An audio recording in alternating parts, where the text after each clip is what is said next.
하나님 말씀 요한일서 2장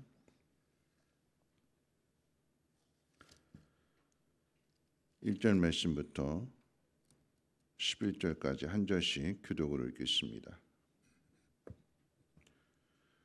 요한일서 2장 1절로 11절까지 한 절씩 교독으로 읽겠습니다. 나의 자녀들아, 내가 이것을 너희에게 쓰면 너희로 죄를 범하지 않게 하려 함이라. 만일 누가 죄를 범하여도 아버지 앞에서 우리에게 대언자가 있으니 곧 의로우신 예수 그리스도시라. 그는 우리 죄를 위한 화목제물이니 우리를 위할 뿐 아니요 온 세상의 죄를 위하심이라. 우리가 그의 계명을 지키면 이로써 우리가 그를 아는 줄로 알 것이요 그를 아노라 하고 그의 계명을 지키지 아니하는 자는 거짓말하는 자요 진리가 그 속에 있지 아니하되. 누구든지 그의 말씀을 지키는 자는 하나님의 사랑이 참으로 그 속에서 온전하게 되었나니 이로써 우리가 그의 안에 있는 줄을 아노라. 그의 안에 산다고 하는 자는 그가 행하시는 대로 자기도 행할지니라. 사랑하는 자들아, 내가 새 계명을 너희에게 쓰는 것이 아니라 너희가 처음부터 가진 옛 계명이니 이 옛 계명은 너희가 들은 바 말씀이거니와 다시 내가 너희에게 새 계명을 쓰노니 그에게와 너희에게도 참된 것이라. 이는 어둠이 지나가고 참빛이 벌써 비침이니라. 빛 가운데 있다 하면서 그 형제를 미워하는 자는 지금까지 어둠에 있는 자요 그의 형제를 사랑하는 자는 빛 가운데 거하여 자기 속에 거리낌이 없으나 그의 형제를 미워하는 자는 어둠에 있고 또 어둠에 행하며 갈 곳을 알지 못하나니 이는 그 어둠이 그의 눈을 멀게 하였습니다. 아멘. 어제 이제 1장 마지막 부분에서 하나님은 빛이시다. 그에게는 어둠이 조금도 없다. 하나님과 사귐이 있다고 하면서 어둠에 행하면 그 사람은 거짓말을 하는 자다라고 하는 그 말씀이 2장 가운데도 이제 이어지게 되는데요. 우리가 죄를 범할지라도 하나님 앞에서 우리를 위해서 대언하는 분, 그분이 곧 예수 그리스도이시고 그분이 우리를 위한 화목 제물이 되심으로 인하여서 우리가 하나님과의 관계가 다시금 회복이 되었습니다. 자, 그렇기 때문에 그 관계 속에서 우리가 예수님의 계명을 지킬 때에 그 지키는 그 모습이 우리가 예수님을 알고 하나님을 아는 모습이며 그 계명을 지키게 될 때에 진리가 우리 마음 가운데 있다라고 하는 것을 가르쳐 줍니다. 그러니까 하나님 말씀을 지키게 되면 하나님의 사랑이 우리 속에서 온전하게 되고 또한 그런 모습을 통해서 우리가 하나님과의 관계 안에 있다, 공동체 안에 있다라고 하는 것이 확인된다라고 하는 것을 다시 한번 가르쳐주고 있습니다. 여러분, 우리가 오늘 함께 생각해 볼 것은 이제 하나님은 빛이시다라고 하는 거죠. 빛 가운데 있는 사람은 자신이 빛 가운데 있다고 하면서도 1장 말씀과 연관지어서 형제를 미워한다면 그 사람은 곧 어둠에 있는 사람이다라고 하는 것을 가르쳐 줍니다. 형제를 사랑하게 되면 그 마음에 거리낌이 없지만 그런데 형제를 미워하는 마음이 그 마음속에 있게 된다면 그 마음은 어두워지게 되는 것이고 어둡게 되면 자신이 가야 할 길을 놓치게 되는 거죠. 빛이 비춰져야 거리낌이 없어야 마음껏 그 길을 걸어가게 되는데 그런데 빛이 사라지게 되면 빛과 어둠은 함께 공존할 수 없기 때문에 빛이 있으면 어둠이 사라지게 되고 어둠이 있으면 빛이 없는 거죠. 근데 내 마음속에 형제를 사랑하지 않는다라고 하면 그 마음이 거리낌이 있는 것이고 어두워지게 되는 것이고 그래서 정작 내가 가야 할 길을 잃어버리게 되고 놓치게 된다라고 하는 것입니다. 가장 우리가 힘든 곳에 있게 될 때 우리 인생 가운데 하나님은 사랑이라고 했을 때 환경이 우리를 행복하게 해주는 것이 아니라 여러분 역설적으로 보면 하나님이 나를 사랑하시는가 사랑하지 않는가 우리는 낮은 자리에 있게 될 때에 하나님 나를 사랑하시지 않는다 하나님이 사랑하시면 나를 왜 이렇게 내버려 두시는가? 나를 왜 이렇게 힘들게 하고 아프게 하고 불행하게 하시는가? 하나님에 대해서 원망하고 불평하게 되지만, 그런데 그런 자리에서 오히려 예수님 만나게 되고 하나님 만나게 되죠. 삶에 대한 소망이 끊어졌을 때, 내가 더 이상 이렇게 살아갈 수 없다라고 하는 그 자리에 하나님이 만나 주시고 또 주님이 찾아오십니다. 이지선 자매도 그렇고 불행하다라고 하는 조건을 가진 사람들, 인생의 가장 큰 고통 가운데 있을 때에 정말 죽고 싶은 마음이 들었을 때에 창밖을 보다가 빨간 십자가를 보면서 예수님께서 내가 너를 사랑한다라고 하는 그 음성 들려줄 때에 상황은 가장 고달프고 불행한 환경이었지만 그 속에서 예수님을 만나게 되니까 그 인생이 달라지게 되는 거죠. 우리가 김희아 집사님 간증을 통해서도 우리가 확인하게 되지만 세상적으로 참 불행한 환경을 가지고 있음에도 그 속에서 하나님의 사랑을 경험하고 깨닫게 되니까 그 누구보다도 행복한 삶을 살아가게 되는 것이고 그 마음이 밝은 거죠. 이런 감사라고 하는 것은 마음이 밝은 데서 나오는 고백이지, 마음이 어두운데 감사가 나올까요? 마음이 어두워지게 되면 원망과 불평, 계속해서 남 판단하고 정죄하고 그러한 것들만 우리 속에 가득해진다라고 하는 것입니다. 여러분, 우리가 힘써야 될 것이 환경을 바꾸는 일이 아니라, 여러분, 넉넉한 삶에서 사랑이 나오는 것이 아니라 예수님을 만난 사람이 그 속에서 사랑이 나오는 거예요.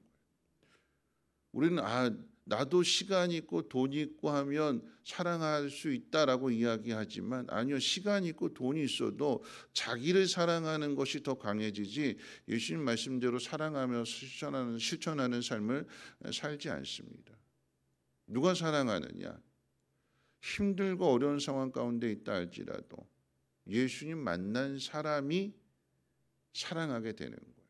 그러니까 우리는 자꾸 환경 바꾸려고 하지 말고 하나님의 사랑, 예수님의 사랑을 내가 받고 있다라고 하는 그 사실을 분명하게 기억하게 될 때 거기에서 사랑이 나오게 되는 것입니다. 여러분, 우리가 힘써야 될 사랑이 무엇이냐라고 할 때에 형제 사랑이다라고 하는 것을 오늘 본문이 가르쳐 주게 됩니다. 여러분, 형제를 사랑하는 일과 이웃을 사랑하는 일 중 어떤 게 더 어려울까요? 형제 사랑과 이웃 사랑, 어떤 게 더 힘들죠? 형제를 사랑하는 게 힘들어요. 왜 형제를 사랑하는 것이 힘드냐? 매일 같이 하고 접촉하는 시간들이 많고 부딪히는 부분들이 많고 보는 것들이 더 많기 때문에. 여러분, 가까이 하면 할수록 사랑하는 일이 더 어려워져요. 멀리 있으면, 자주 안 보면, 예를 들어서 어떤 사람이 어려움 가운데 있다 그러면 그 어려운 사람을 생각하게 될 때 멀리 있으면 자세히 안 보게 되니까 그냥 단지 그 모습만 보게 되고, 긍휼의 마음이 있고 동정하는 마음이 있어서 긍휼을 베풀고 동정을 베풀죠. 근데 가까이 있게 되면 모든 것들을 다 보게 되고, 그러니까 정말 그 모든 것들을 이겨내고 하나님 말씀대로 사랑을 나눠주는 것이 정말로 힘들고 어렵습니다. 그렇기 때문에 오늘 이 말씀 가운데 형제를 사랑하라라고 하는 것, 우리 기억해야 되는 것은 앞에서 1장 말씀 가운데 공동체의 사귐이라고 얘기했어요. 그 공동체 안에 별의별 사람들이 다 있잖아요. 그런데 예수의 사랑으로 모두가 다 하나가 되었다면, 한 공동체 안에 있다면 거기서부터 사랑해야 되는 거죠. 여러분, 이웃 사랑도 중요하지만 우리 교회 안에 있는 우리 지체들을 먼저 돌아보고 사랑하는 일.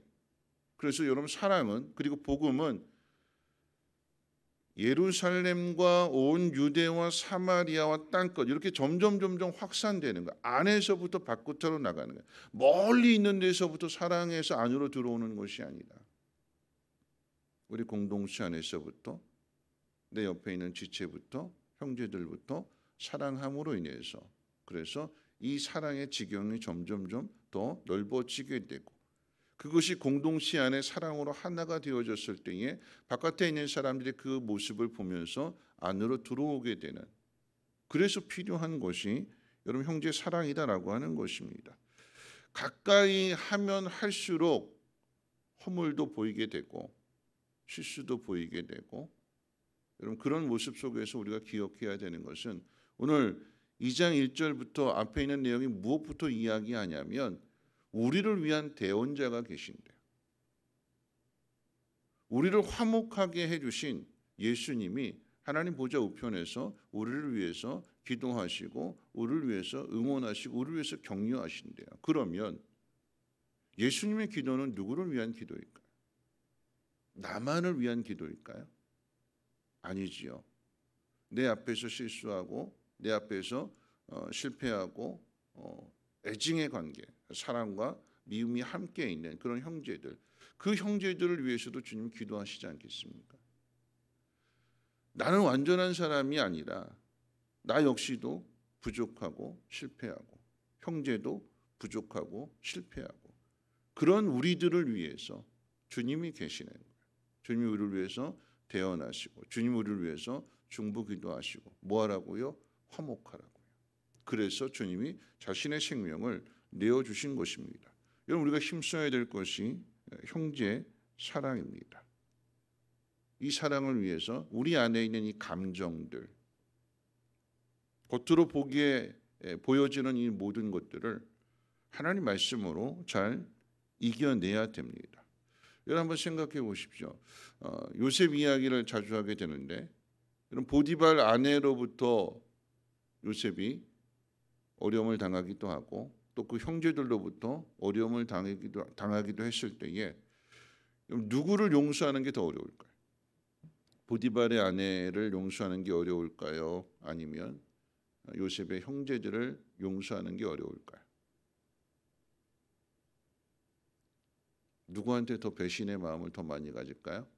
형제들이겠죠. 그렇죠? 형제들을 용서하는 게 더 어렵습니다. 그런데 중요한 것은 그 형제를 용서하고 그 형제를 사랑하는 그 일에 요셉의 가진 지위와 영향력이 굳건해집니다. 요셉의 고백을 통해서 나타난 것처럼 하나님이 당신들 앞서 나를 보내셨고 하나님이 당신들을 살리기 위해서 나를 이 자리에 세워주셨습니다. 그 사실을 깨닫게 되니까 형제들을 사랑하고 형제들을 용서하게 될 때에 그 요셉의 자리와 그의 영향력이 더욱더 굳건해지게 되는 것이고 하나님이 그 일을 하라고 그 자리에 세워주셨다라고 하는 거죠. 우리가 힘써야 될 일이 무엇인가를 한번 생각해 봅니다. 형제를 돌아보고 형제를 사랑하는 일.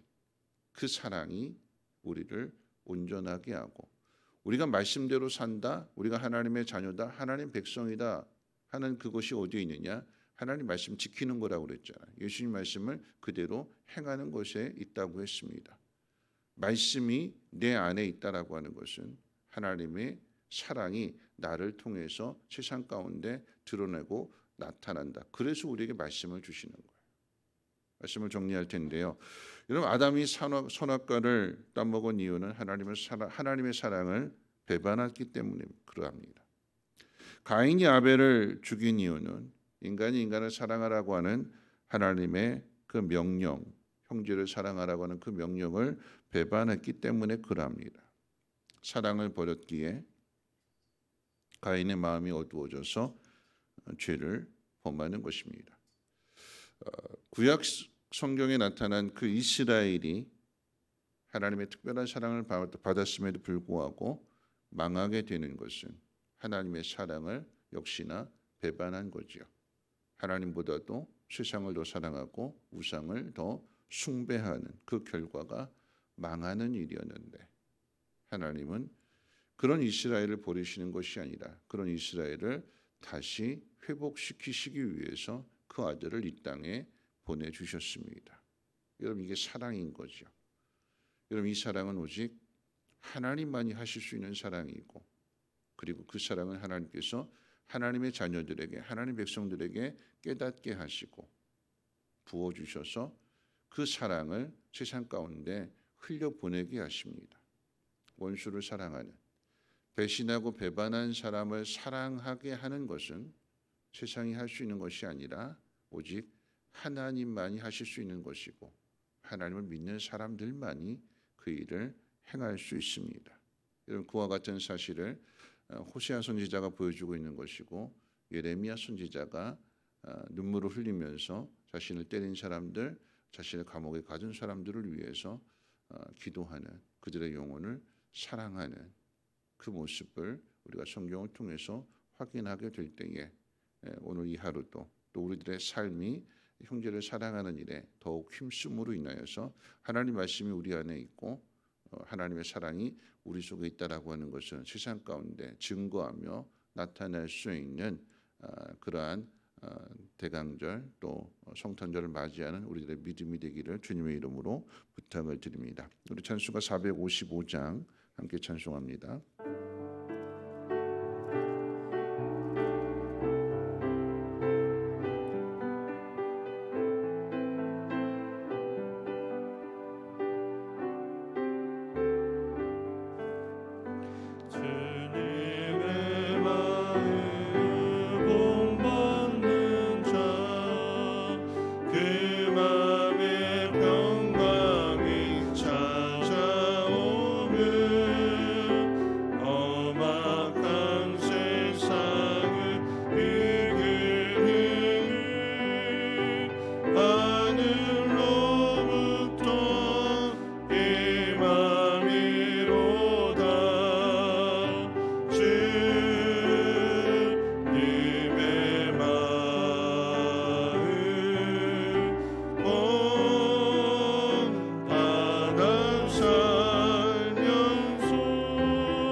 기도하실 텐데요. 인생을 사는 목적은 변화에 있습니다. 무슨 변화냐 하면 이기적이었던 내가 남을 사랑하는, 그리고 원수를 사랑하는 그 자리까지 가게 되는 것이 인생의 목적이고 신앙의 삶의 목적입니다. 형제 안에서 서로 다투고 내가 하나라도 더 먹어야 되고 내가 받아야 될 것이 형이나 동생에게 갔을 때 속상해하고 원망하고 불평하고 미워하는 그런 것들이 변화되어지는 것은 오직 하나님 말씀, 하나님의 사랑으로만 가능합니다. 좋은 환경, 넉넉한 삶에서 사랑이 나오는 것이 아니라 내가 있는 자리가 그 어떤 자리일지라도 그 속에서 내가 주님의 사랑을 깨닫게 될 때에 내가 사랑받는 사람이구나. 그리고 그 사랑받는 곳에서부터 사랑이 흘러나오게 됩니다. 형제를 사랑하라고 하셨습니다. 가까이 있는 사람을 더욱 사랑하라고 하십니다. 오늘 이 하루도 하나님 말씀을 따라서 형제를 사랑하는 믿음의 가정, 그리고 믿음의 공동체인 교회, 그래서 세상 사람들이 그 사랑을 보고 예수 믿는 사람의 가정은 다르구나, 예수 믿는 사람들의 모임인 교회는 다르구나라고 하는 것을 알고 교회 안으로 들어올 수 있도록 이 성탄의 기쁜 소식이 더욱 많은 사람들에게 전해줄 수 있도록 하나님 우리를 사용해 주시고 절망 가운데에서 어둠의 빛을, 생명의 빛을 비추어 주시옵소서. 우리 함께 통성으로 하나님 앞에 기도합니다. 거룩하신 하나님 감사합니다. 하나님 오늘도 하나님 말씀으로 하루 시작하게 될 때에 오늘 이 주시는 말씀을 다시 한번 마음 가운데 새기고 형제를 사랑할 수 있는 우리의 믿음의 모습이 되게 도와주시옵소서. 날마다 새로워지고 날마다 거룩해지며 변화되어지고 소망할진대 하나님의 말씀이 우리 안에 우리 어두운 마음들을 다 몰아내게 하여 주시고 생명의 빛이 비추어지게 하옵소서. 하나님은 빛이라고 하셨습니다. 그 빛이 비추어짐으로 인하여 우리 안에 거룩해지는 일들, 부딪히는 일들, 또 어두운 생각, 어두운 마음들 사라짐으로 인하여서 하나님 우리가 가야 할